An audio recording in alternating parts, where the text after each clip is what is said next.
ये क्या शोर मचा रखा है? निकलो यहाँ से। मोबाइल हटाओ। अरे ये बच्चे क्या कर रहे थे? कुछ बच्चे पोस्टर बैनर लेके चीख को पुकार रहे थे। वो देखो उमेर आ रहा है, उसको पूरे गांव की खबर रहती है। अरे उमेर भाई, काय का शोर था? वो बच्चे मोबाइल के खिलाफ रैली निकाल रहे थे कि मोबाइल एक प्रोपाइजन है। अरे मोबाइल से तो बहुत साबित होगी, एक मैसेज पर कोई भी चीज आ जाती है। अरे हाँ, वो अपने मिजान को देखो ना, दिन भर उसके पास कोई ना कोई पार्सल आते रहता। अरे बेटा, क्या मंगवाया तुमने? कुछ नहीं, वो फ्लिपकार्ट पर ऑफर था तो मैंने मोबाइल मंगवाया जिसमें कैशबैक और एक चीज ऑफर है। अरे चाचा, क्या मंगवाया? कुछ नहीं, वो बच्चे ने पिज्जा मंगवाया था। चाचा, अभी आवाज आई थी, वो काय की थी? अरे हाँ, कुछ बच्चे बैनर लेकर निकले, मोबाइल हटाओ जिंदगी बचाओ के नारे लगा रहे थे। क्या मोबाइल के बारे में रैली? हाँ हाँ, वो बच्चों का कहना है कि मोबाइल अच्छी चीज नहीं है। हाँ सही कहना है इन बच्चों का। क्या सही है कहना इन बच्चों का कि मोबाइल ने कितनी आसानी कर दी? हाँ सही बात है, उसने जिंदगी के रास्तों को आसान कर दिया। अरे एक काम करो ना, वो मौलाना साहब आ रहे, उनसे पूछते मोबाइल के बारे में, मोबाइल अच्छी चीज है या बुरी? अस्सलामु अलैकुम वरहमतुल्लाहि वबरकातुहू। वालेकुम अस्सलाम वरहमतुल्लाहि वबरकातुहू। क्या हो भाई, सब खैरियत तो है? अल्हम्दुलिल्लाह। अरे हाँ मौलाना साहब, हम मोबाइल के बारे में बात कर रहे थे, आज उसने कितनी आसानियां कर दी है। अरे हाँ, आजकल मोबाइल का ऐसा दौर है कि चौथी पांचवी दुकान मोबाइल और उसके सामान की है। हाँ हाँ, सही बात है, आज इसने कितनी आसानी करके रख दी है। एक मोबाइल पे एक मैसेज पर खाना, गाड़ी, मोबाइल, बस, रेलवे टिकट और हवाई जहाज की टिकट भी आ जाती है। और चाचा का भी तो पिता मोबाइल के जरिए है और लोग आज इससे पैसे कमा रहे हैं। बच्चों ने रैलियां क्यों निकाली फिर? मैं आपको बताता हूँ कि आपको उसकी वजह पता भी होगी कि मोबाइल की सबसे मालदार कंपनी कौन सी है। हाँ वो सैमसंग। नहीं सैमसंग, बल्कि एप्पल कंपनी। आपको पता है उस कंपनी के मालिक ने अपने बच्चों को उससे दूर रखा और कहा था कि मैंने इस खबीस को बनाया है और मैं ये जानता हूँ कि ये मेरे बच्चों के लिए बहुत ही खतरनाक है। इस कंपनी के मालिक का जवाब है, जो इस मोबाइल की दुनिया का बाप है। मैं मोबाइल के इस्तेमाल के मुखालिफ नहीं हूँ, मगर मेरा मतलब ये है कि एक चीज़ जो नफ़ा और नुकसान दोनों देती हो उसे नफ़ा में इस्तेमाल करना चाहिए, लेकिन उसका नुकसान बहुत ज़्यादा है नफ़ा के मुकाबले में। अरे मौली साहब, लेकिन जमाने के हालत से बाखबर रखने का बहुत बड़ा जरिया है।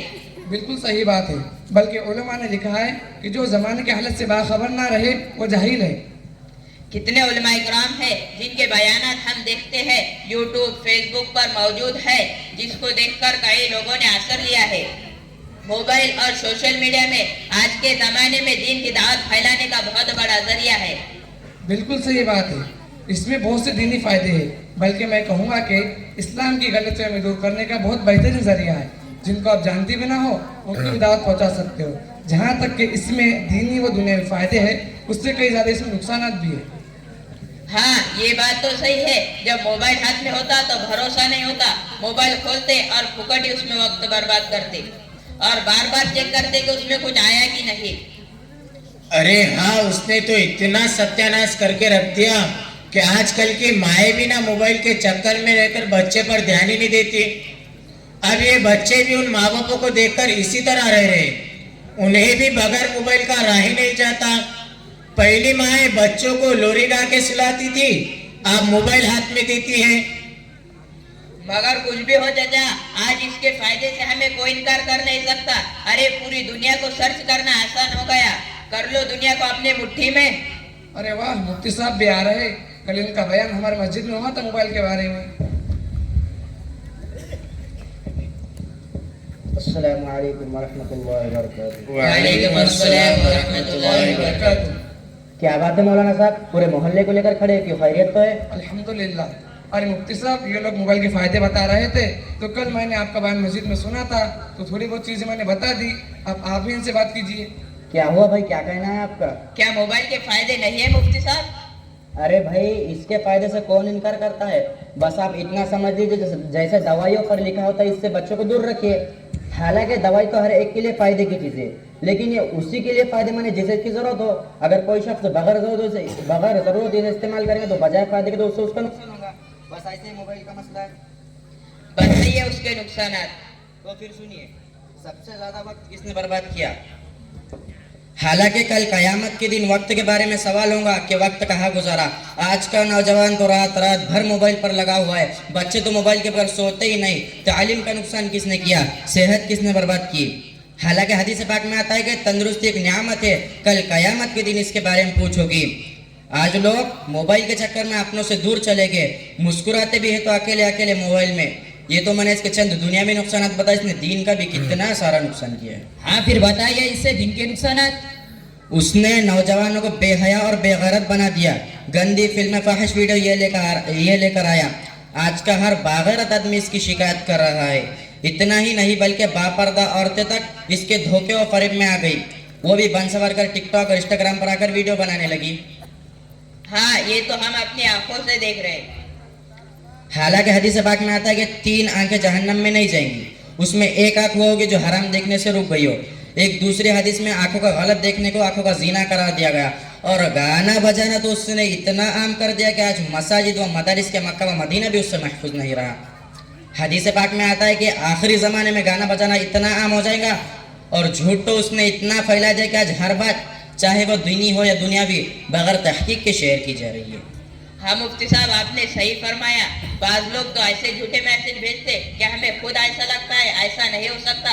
जैसे व्हाट्सएप पर कभी कभी मैसेज आते हैं, इतने इतने लोगों को सेंड करो, जन्नत की खुशखबरी मिलेगी। आज कुरान पाक को 1444 साल पूरे हो गए, लेकिन इसके अंदर ऐसा नहीं आया। लेकिन जब से व्हाट्सएप और टेलीग्राम आया है, इसके अंदर ऐसा आता है, इतने इतने लोगों को भेज दो, जन्नत की बशारत मिलेगी। ऐसा लगता है मोबाइल पर एक मैसेज भेज दो, जन्नत ले लो। इतना ही नहीं बल्कि उसने तो लोगों के घर तक तबाह कर दिए। शोहर को शक था कि मेरी बीवी किसी से चैट कर रही है, बस उसने अपने बीवी को तलाक दे दिया। आज लोग फ्रेंड बनाने के चक्कर में अपनों से दूर चले गए। हाँ मुफ्ती साहब, आपने सही फरमाया। मुफ्ती साहब, आपका बहुत बहुत शुक्रिया कि आपने ये फितने के बारे में हमारी आँख खोल दी। आखिर में हम ये जानना चाहते हैं कि मोबाइल का इस्तेमाल किस तरह करें। देखिए, आज के दौर में मोबाइल इंसान का ऐसे साथी बन चुका है कि इसे छोड़ा नहीं जा सकता। हाँ, अगर हम इसका अच्छे कामों में इस्तेमाल करेंगे तो इसके बहुत सारे फायदे, जैसे इसके जरिए दीनी, मिली, इस्लामी, समाजी और अखलाकी बातें लोगों को सिखलाई और बताई जा सकती है। अगर हम इसका गलत इस्तेमाल करेंगे तो यही मोबाइल सारी खराबी की जड़ बनेगा। अगर हमें इसके खराबी छुटकारा चाहिए तो हमें इसके गलत इस्तेमाल से बचना पड़ेगा। अल्लाह ताला से दुआ है कि हम तमाम को इसका सही इस्तेमाल करने की तौफीक अता फरमाए।